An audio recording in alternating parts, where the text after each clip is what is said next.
Breaking news. Even Putin didn't understand what happened at the front. The Ukrainian armed forces struck and blew everyone up. Epic footage instantly spread across the internet. Ukraine did it. Gerasimov leaked everything.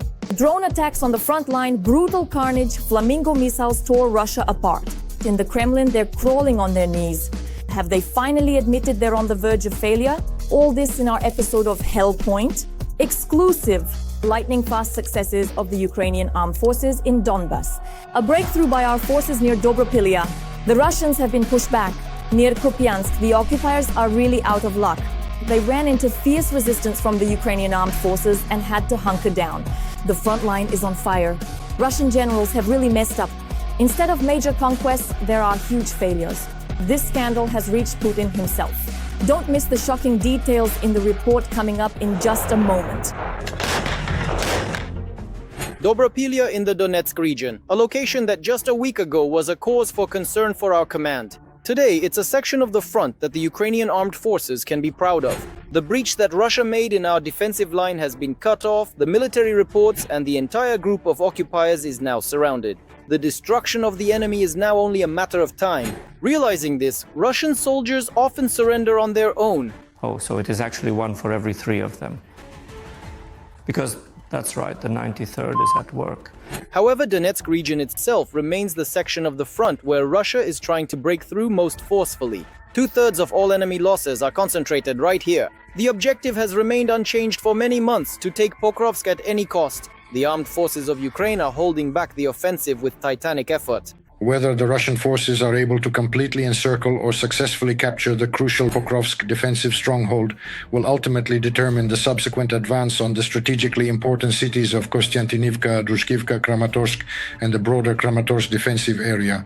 And the undeniable fact that, after the significant Russian breakthrough northeast of Dobropilya, they deliberately abandoned to their unfortunate fate the numerous units that ended up completely surrounded by our formidable defense forces, essentially and unequivocally shows that they truly do not care at all about their own people, their own soldiers, or their well-being. In addition to the direction toward Dobropilya, the armed forces of Ukraine have also achieved successes near Kupiansk in Donetsk region. There, the spokesman for the Dnipro group of troops reported on the liberation of the village of Myrn, from where the Russians were completely expelled and where a cleanup had been carried out the day before.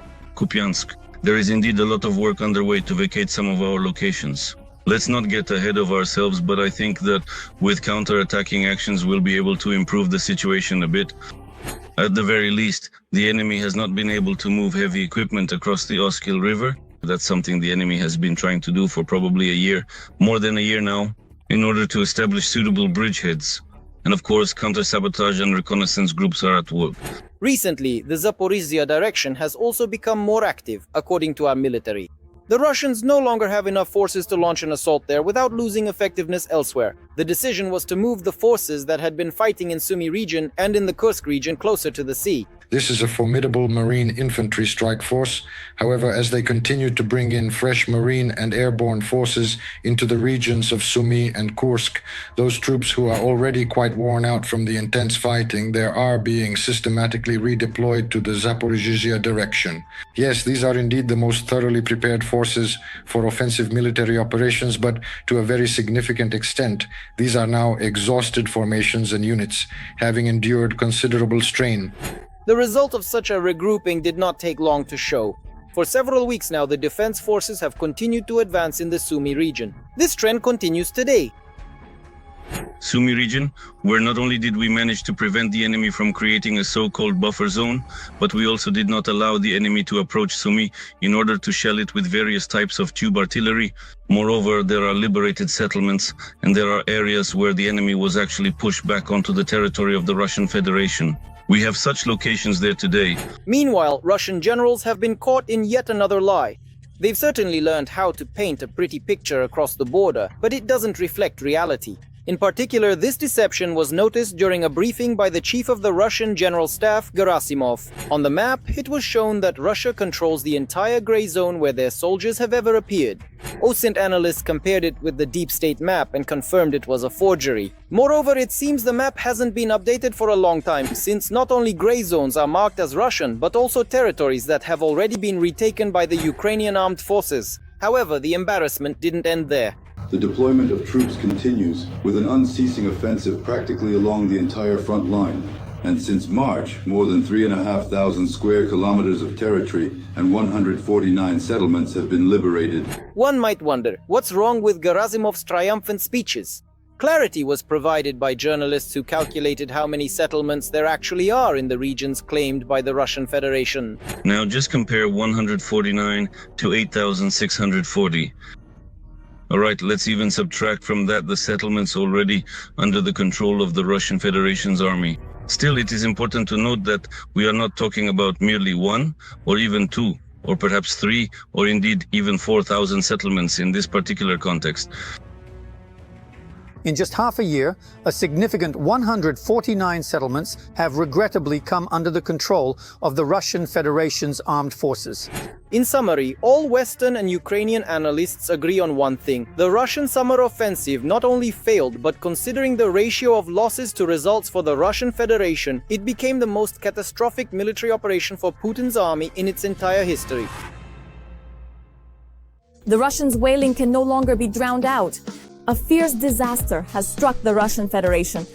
Oil refineries are burning, aviation is knocked out, and drones and missiles are hitting so precisely that the Kremlin is left speechless. The strikes have covered almost the entire territory of Russia. Military resources are at their limit. Any moment now, Putin is going to completely lose his mind over this. Ukraine's defense forces are not retreating and are pressing on to the very end. Is the final blow just around the corner? More on this in the following report. August has been the worst month for Russian oil refining throughout the entire Great War. Never before have our forces so skillfully and relentlessly taken out oil refineries in Russia. Just this week, our trusty drones paid a visit to 5 plants. On Friday night, they struck Russia's oldest refinery, the Krasnodar oil refinery. The large oil refinery is currently on fire.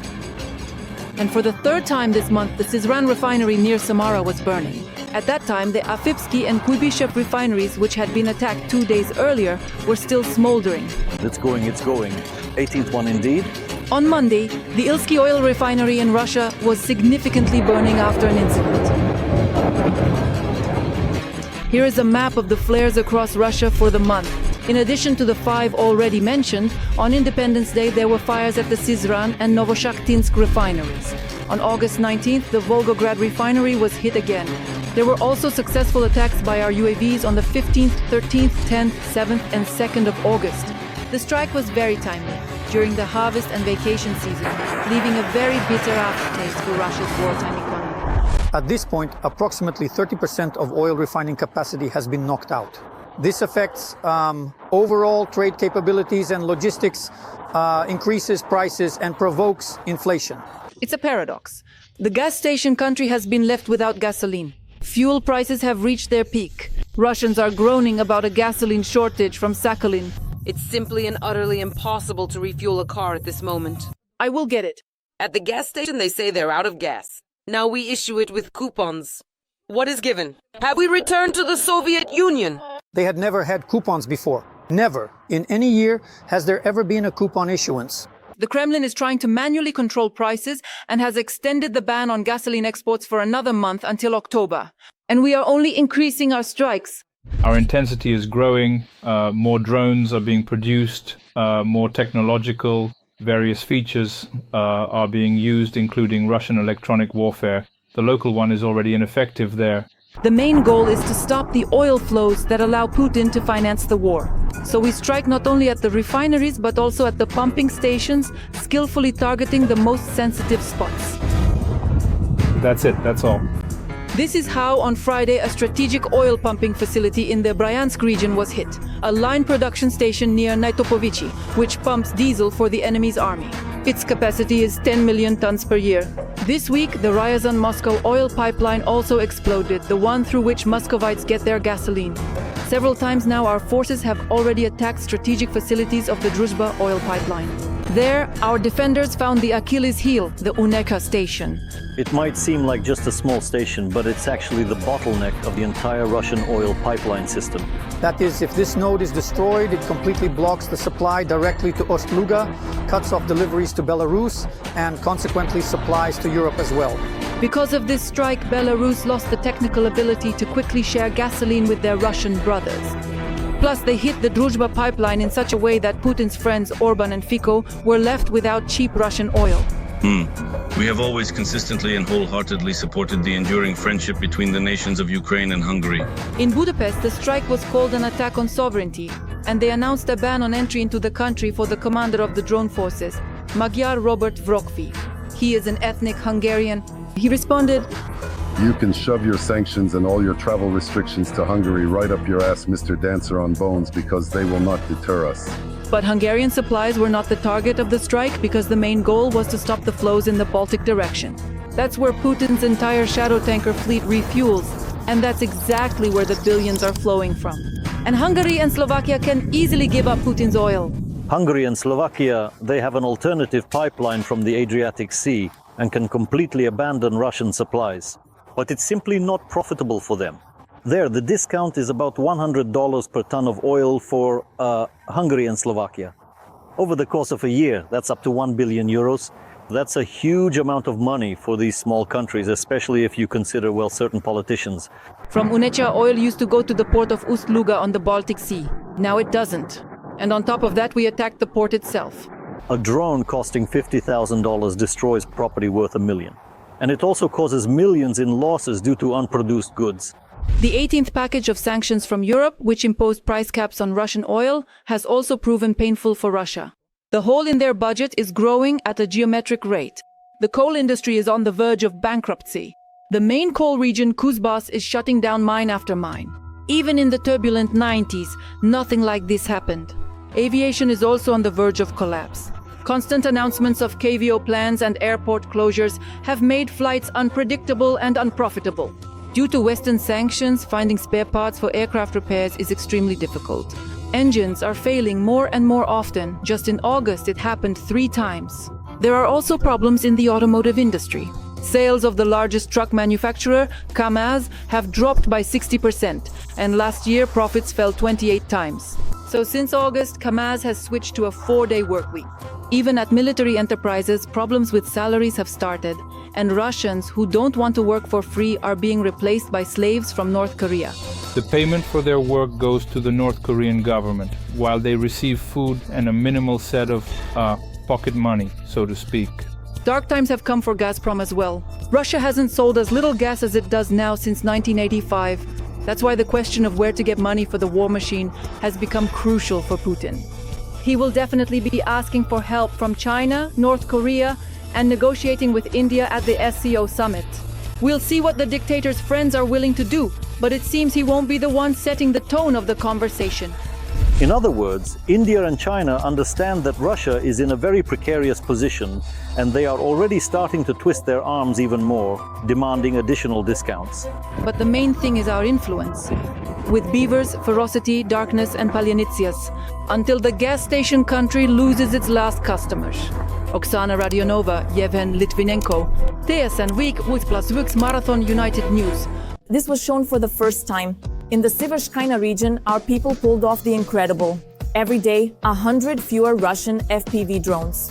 Checkmate for the enemy. They intercept the drone signals and bring them down one after another. The Russians are left jaw-dropped by the work of our electronic warfare units. Something truly historic is beginning. The fight is reaching a new level. You can't miss these epic shots. Every voice matters. Join our community, support independent journalism, and help us bring you the truth from Ukraine. Become a member of Ukraine today. Join us now. In northern Donetsk region, the Russian summer offensive has run into the city of Siversk. The occupiers dared to launch a massive assault, but they were met by the fighters of the 54th Brigade. 30 units of military equipment and 41 motorcyclists. Almost the entire armada was left burning in the field. The enemy's objective was basically to enter Siversk. It was a duel between our armored group and the enemy's vanguard with that tank, which took about 17 FPV hits and kept moving because it was so heavily armored that it was only destroyed when our tank shot off its armor plating, and then the FPVs were able to reach it. The occupiers, realizing they can't take the city head-on, are repeating with Siversk what they're doing near Pokrovsk, trying to outflank it. The situation looks a bit critical, but in reality, it's not that critical because the brigade has been holding its position for a long time. The city of Siversk is well prepared from an engineering standpoint. They can't take us head on. We're trying to create a kill zone of 10 to 20 kilometers. The Russians are also creating a zone where everything spotted by Russian drones is destroyed. Despite the mortal danger, the soldier watches as the killer drone searches for its target. Unfortunately, it finds one. The Ukrainian troops lose a vehicle, but here, the defenders of Siversk have an invisible yet highly effective weapon against drones. The soldiers in the trenches can't see it and rarely think about the fact that it is what gives them a chance to survive. This is a Russian kamikaze drone of the Molniya type. It has already been intercepted. What exactly was this particular drone loaded with? With a fragmentation high explosive, 2 fragmentation high explosive charges. And this kamikaze drone is already carrying several kilograms of death in real time, heading towards Siversk. But an interceptor drone comes in from above and interrupts its flight. And it was the electronic warfare unit that managed to calculate its trajectory by hacking into the Molniya's video feed. The Ukrainian operator is now essentially watching the battlefield through the enemy's eyes.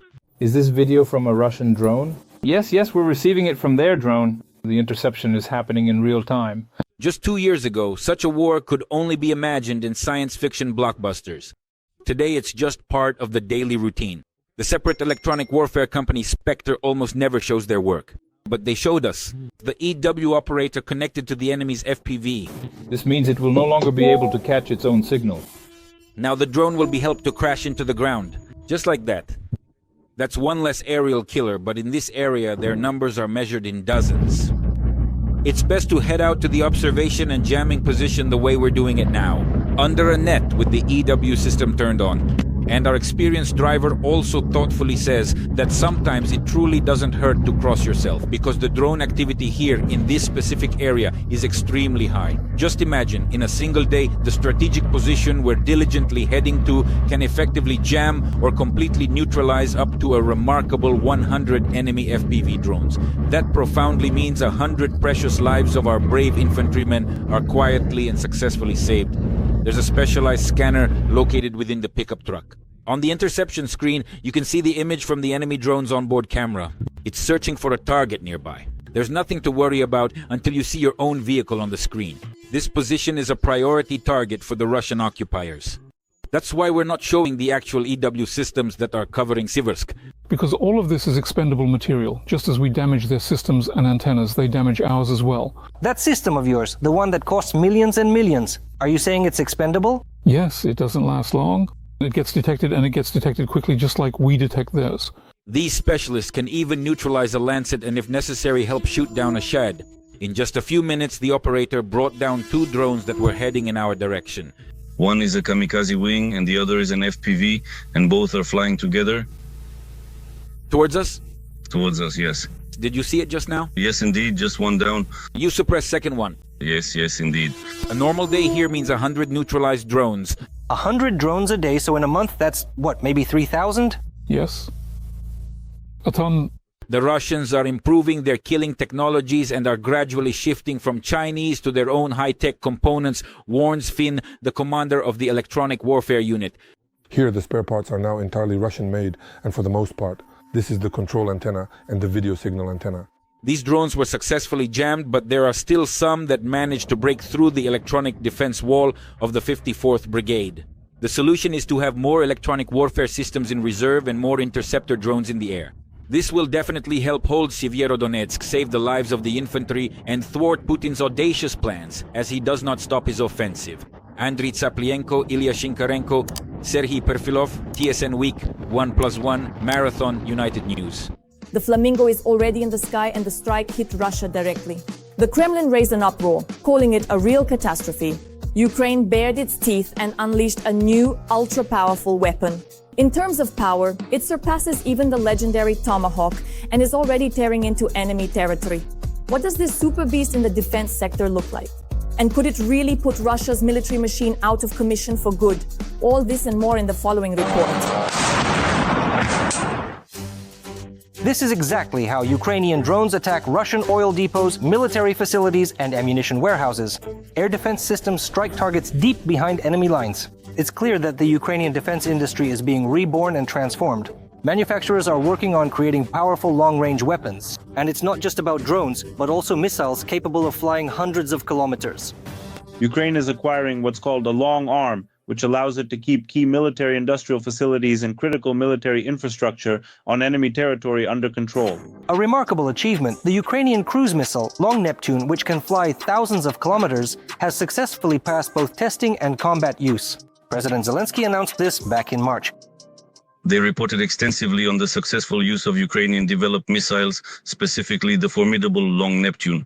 One could confidently state that we are indeed quite satisfied with the positive results achieved from these recent impactful strikes. The exact technical specifications of the Long Neptune are unknown, but military analysts insist the missile is already destroying important targets on Russian territory.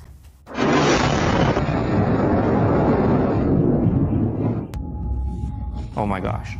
Terrible. The Long Neptune already has a competitor, the domestically produced Flamingo missile. On Sunday, a photo of this weapon appeared online, and the next day, one of the Ukrainian publications even released a video of the Flamingo's test and combat launches. However, whether the footage actually shows a Ukrainian missile, Ukroboronprom neither confirmed nor denied. This is a sophisticated and powerful missile that was not originally developed or designed in Ukraine, but it was indeed created by talented and innovative individuals with deep Ukrainian roots and heritage. Subsequently, it was successfully put into full-scale serial production by a prominent and well-established Ukrainian company. The fact that the Flamingo is being produced was also confirmed by Ukraine's Minister of Defense, Denis Shmyhal. This is a powerful weapon, long range, very powerful, and it exists. These are the key details. As for everything else, we will find out when the right time comes. Media reports say that the new Ukrainian missile has a range of about 3,000 kilometers, a warhead weighing around a ton, and can reach speeds of up to 950 kilometers per hour. It is resistant to Russian electronic warfare systems. Thanks to these characteristics, the Flamingo can strike strategic targets deep behind enemy lines. This means coverage of all important facilities on the territory of the Russian Federation. This is what prevents us from defeating the Russian Federation. This includes the production of Shaheds, as well as the production of cruise missiles, starting from, say, the KH-59. Plus, most practically all of the ground depots are located in this area. I don't know if it will have a range of 3,000 kilometers, but even if it's 2,000 kilometers, even if it's not 1,000 or 1,120 kilograms of explosives, but 500 kilograms of explosives, that would be great if it's at least 50 missiles per month. As aviation experts note, the Ukrainian Flamingo is even more powerful than the American Tomahawk. Right now, we are looking for solutions to significantly impact the capabilities of the Russian Federation. That's why we are forced to create such mega weapons, because in reality they perform a lot of tasks here. This missile immediately launches from the ground. It has a dual starter. First, a powder engine ignites and launches it so that it doesn't use up its own fuel, and then, at the required altitude, it switches to the necessary engine and performs its functions properly. As reported by Defense Express, along with its advantages, the Flamingo also has drawbacks. It is quite bulky. Another potentially problematic aspect is the engine. Analysts suggest that the Flamingo requires roughly the same type of engine used in business jets. Mikhailo Manuk, Olej Novikovsky, details from Inter TV channel, United News Marathon. Putin's mercenaries advanced toward Dnipropetrovsk region, but their assault was repelled. Ukrainian forces mounted a worthy defense. Fierce fighting continues in the Pokrovsk area. The armed forces of Ukraine are destroying the enemy and implementing new tactical maneuvers. Meanwhile, an entire enemy unit was eliminated in the Kursk region. The front line is becoming increasingly unstable, and the occupiers' summer offensive campaign is gradually losing momentum. More details on this in the following report. This is a video of the soldiers from the 225th Assault Battalion of the Armed Forces of Ukraine. They are clearing the settlement of Vorony in the Dnipropetrovsk region. With the help of a Bradley, Ukrainian soldiers managed to stop the occupiers' breakthrough in this direction. Unfortunately, such actions by the armed forces of Ukraine are not always successful. According to the deep state resource, the Russians have managed for the first time to occupy 2 villages in the Dnipropetrovsk region. These are Zaporizhzhia and Novohrihorivka. In recent months, Putin's invaders have been using the tactic of infiltration by small groups along almost the entire front line. This tactic yields only very minor successes. This is infiltration by small infantry groups, 2 or 3 people at a time. But there are a lot of these groups. Their task is not so much to engage in battle and break through, but rather to bypass our, let's say, centers of resistance, our posts, our strong points, and so on, taking advantage of the fact that the front line is sparse, meaning there is no continuous line of defense. This isn't a breakthrough, it's more like infiltration, seeping through, leaking, and so on. Obviously, they will continue to use this kind of tactic. Why? Because unfortunately, the shortage of infantry on our side is still a very real issue. As before, the Pokrovsk direction remains the hottest spot. Every day, at least a quarter of all enemy attacks are concentrated on this direction. The Kremlin wants to capture the entire Donbass at any cost. They want to reach the administrative borders of Donetsk region and advance to these three regions, Donetsk, Zaporizhia, and Dnipropetrovsk. This is when we're talking about the southern Donetsk direction. They want to push beyond the borders of the Dnipropetrovsk region in order to seize more territory and have a stronger position in negotiations. Special attention was given to the Pokrovsk direction at the meeting with the President of Ukraine, which was also attended by the Commander-in-Chief of the Armed Forces of Ukraine, Oleksandr Sirsky. Our main focus right now is primarily on the Pokrovsk, Dobropilya, Novopavlivka, Kupiansk, as well as the Zaporizhzhia directions. During the meeting, we discussed the need for additional support for units in these and other important sectors of the front. We are seeing positive trends in the border areas of Sumy and Kharkiv regions. Here, the decisive factor is the active operations of the soldiers of the 225th Assault Regiment of the 71st Jaeger Brigade and units of the Special Operations Forces. In the Kursk direction, a series of strikes by Ukrainian aviation managed to destroy an entire unit. Aerial bombs destroyed the unit's headquarters and command post, the personnel base, the electronic warfare communications team, and the Manpad's crew.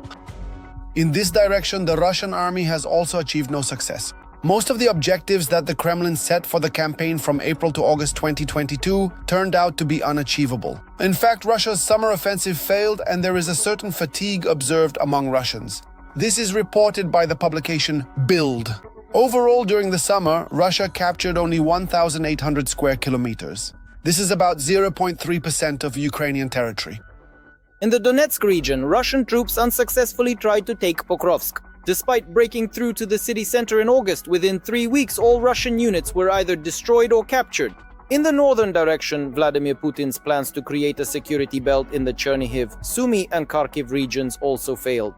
Less than 70 kilometers of territory along the border ended up under Russian control. In the south, in the Kherson and Zaporizhzhia regions, the front remained stable, and the Kremlin was effectively forced to abandon its offensive plans. At the moment, the situation on the front is stable, and President Volodymyr Zelensky is ready to discuss a ceasefire, but not a capitulation, as Putin demands.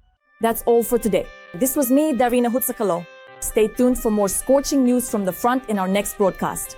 And in the meantime, don't forget to subscribe and give us a like. See you soon.